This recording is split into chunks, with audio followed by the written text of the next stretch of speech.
What's going on today, guys? I have come across a serious issue with a lot of people. They come to me sometimes and say, hey, DA, I want to look as lean as possible, but still hold on to a decent amount of muscle mass. And they say something crazy like, I want this to happen in 4 weeks. And my answer to them all the time is, yo, like, we can do one of those things in 4 weeks, but we can't do both of those. And so when people come up to me and they say, hey, should I bulk or should I cut? I always say you should really focus on body recomposition. What's up, people? Welcome back to my channel. Today I'm going to be talking to you guys about body recomposition, what it is, and how you can achieve building muscle and losing fat at the same time through your diet. This video will specifically focus on nutrition, and later on I'll make a video focusing on the training aspect. So without further ado, let's get right into it. So body recomposition can actually be described in a variety of different ways, but for this video, we'll just stick to this simple definition. Body recomposition is the act of lowering our body fat percentage while simultaneously increasing our total muscle mass. It is essentially the act of changing the ratio of muscle mass to body fat within our body. So in this video, I'm going to give you guys 4 different ways we can manipulate our nutrition to actually achieve this body recomposition. Now, these 4 different ways depend heavily on our training quality. So if we're training well, doing great in the gym, then these methods have a greater chance of actually affecting your body. If you're training really poorly or not able to train consistently, then these methods won't be as effective as they should be. Now, with that out of the way, let's go on to step number 1, and that is determine your goal. So what's more important to you, building muscle or burning fat? When it comes to body recomposition, it is absolutely important that we know which one of these goals we're aiming for the most. I know we want to do both, but once we're able to determine which one matters the most to us, we'll be able to manipulate the nutrition and the macronutrients the right way. So you can come to this answer by being completely honest with yourself of where you're at right now. So if you're obviously overweight or have a very high level of body fat, what might be most important to you is losing fat. That makes sense. If you're super skinny and you have a hard time putting on muscle, maybe muscle growth is your main goal. And if you're in the middle, then just choose whatever feels right to you. But we have to decide on what our main goal is.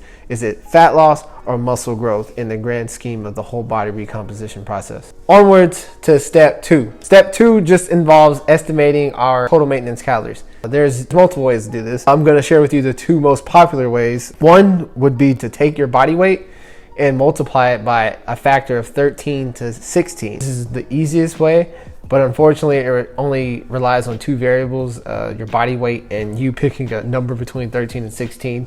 So this number can be a very inaccurate estimate, but it can get the job done, and you can always adjust these numbers. Personally, I like to use the Miffler-St. Jeor method or equation, and I'll post the equation up here on the screen. This equation is a bit more accurate because it gives us more factors to work with, like our age, our height, our body weight, and our sex. The number we get from this equation is actually our BMR, or our basal metabolic rate, is the amount of calories our body burns at rest. Once we get our BMR, we can multiply it by an activity factor between 1.2 and 2.2, and this activity factor depends on our amount of daily activity that we normally experience. So 1.2 would be you might work out 1 to 3 times a week and you have a sedentary office job. While 2.2 could be something along the lines of you're a construction worker, you walk your dogs, and you work out 5 to 6 times or 5 to 7 times a week.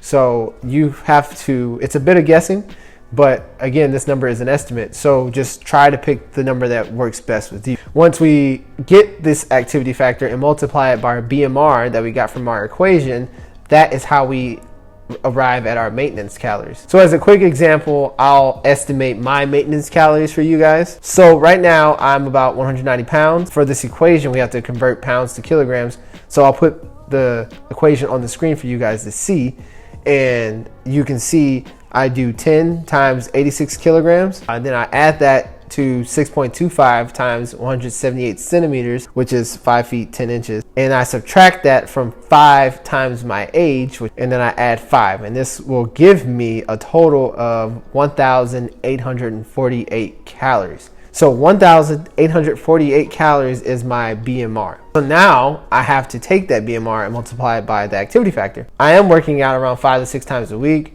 but I don't do anything because I'm still quarantined and I'm sitting at home for the most part. So just for the sakes of this video, I'll just pick the lowest activity level, which is 1.2. So now I multiply the 1848 by 1.2 and I get 2,218 calories for my maintenance calories. Moving on to step 3, guys, we now know my main goal, which is fat loss. We now know my maintenance calories, which is 2,218. That's a rough estimate, but it's a good estimate that we're going to work with. And so now for step 3, we have to determine our macronutrients for this body recomposition phase.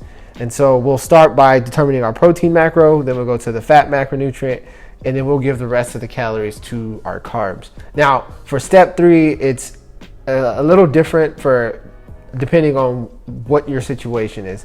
So step 3 all depends on your current body composition and your training experience. And this is how I set these plans up for myself and my clients. If you are a beginner or a person who has 0 to 2 years of training experience, building muscle and losing fat is relatively easy. You can almost do it on accident. All you have to do is eat at maintenance calories. If you are a beginner and you're overweight, you can still build muscle and lose fat, but you might want to consider eating in a 10% or 15% caloric deficit. For some people, that comes out to eating 200 to 400 less calories a day. For intermediate to advanced lifters or people who have 2 or more years of serious, consistent training, it becomes a little bit more difficult for us to recomp our bodies. And for that reason, we have to be a bit more precise in our approach to how we structure our diet and our pre and post workout meals. So with that being said, let's dive into how we should set our protein, no matter if we're a beginner, advanced, or intermediate lifter. In order for us to calculate our protein intake, we need to know our lean body mass. We can get our lean body mass by simply multiplying our current body weight times 1 minus our estimated body fat percentage. And I'll put that formula up on the screen as well. As an example, I weigh 190 pounds and my body fat percentage is an estimated 15%. So in order to get my lean body mass, I would just take 190 pounds and multiply that by 1 minus 0.15. This equals 161.5 pounds of lean body mass.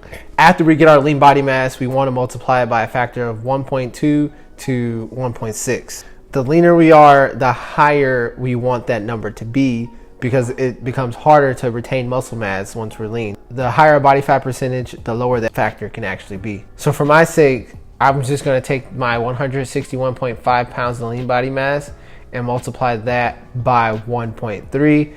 That gives me 210 grams of protein that I should be eating. 210 grams of protein equals 840 calories. If we subtract that 840 calories from my 2,218 maintenance calories, that leaves us with 1,378 calories left to split between fats and carbs. Next on the list is fats. Generally, it's recommended to keep our dietary fat intake in between 20 to 35% of our total calories for the day. But I understand that's a pretty broad range to choose from. So here are some guidelines to help you narrow down how much fat should actually come from your diet. Typically, the higher our body fat percentage, the lower our insulin sensitivity, the harder it actually becomes for our body to process carbohydrates effectively and efficiently. So those of us with a higher body fat percentage might actually benefit from consuming a higher percentage of our calories from dietary fats. Something else to consider, the more active we are, the easier it becomes for our body to use added carbs as energy. So therefore, we actually may benefit from eating more carbs and less fat if we are living an active lifestyle. So if you're someone who has a high activity level, then eating more carbohydrates may be in your favor. If you are someone with a high percentage of body fat and a very low amount of daily activity, then you would benefit more from eating higher fats and lower amounts of carbs. Since my activity level is pretty low and my body fat percentage is about normal, I believe, based off an estimate, this is a rough estimate, that my total daily fat intake should be about 28% of my total calories. This comes out to be around 621 calories just from fat. You take that 621 calories, divide it by the 9 calories per gram of fat, and you get exactly 69, not exactly, but you get about 69 grams of fat. So now the remaining calories will all go to carbs. All we have to do is subtract our total calories from protein from our total calories from fat, and that'll give us the amount of calories that we should allocate to carbs. And so all we have to do is add the 840 from protein and the 621 from fat. That gives us 1461. We subtract that 1461 from our 2,281 maintenance calories, and we're left with 820 calories that must come from carbs. All we do is divide that 820 calories by 4, which is the total amount of calories per gram of carbs, and that gives us a total of 205 grams of carbs. And there are my macros: 210 grams of protein, 205 grams of carbs, and 69 grams of fats to come out to a total of 2,281 calories, or my maintenance calories. The fourth and final step is adjust and follow through. We have to take our maintenance calories and adjust them based off of our main goal. So if our main goal is fat loss and we're not a complete beginner, then we need to put ourselves in some form of caloric deficit. This could be as much as taking 100 calories off, all the way up to taking like 500 calories off. Or in percents, you might need to take off 5 to 20% in order to be in a caloric deficit to actually lose that fat. But if you're eating enough protein, your body will be primed to build muscle. Or if muscle gain is your main goal and you are super skinny, you are in a prime position to actually build muscle. Since you don't already have muscle on your frame, you may actually gain muscle through eating enough protein, and your body may be able to support that muscle growth through using energy in your fat stores. So there's tons of ways to go about this, but you have to adjust from that maintenance number your caloric intake. As long as you keep the protein around the same amount, you'll be okay. I always like to say that nutrition is 100% an art and a science. We have to be able to look at ourselves and our progress objectively to see how far we have come, or if we're actually regressing, and make adjustments. If we are constantly gaining weight when our goal is not to gain weight, then we're obviously eating too many calories, or we're obviously not active enough throughout the day. Vice versa, if we're trying to gain weight but we keep dropping weight, we're obviously not eating enough.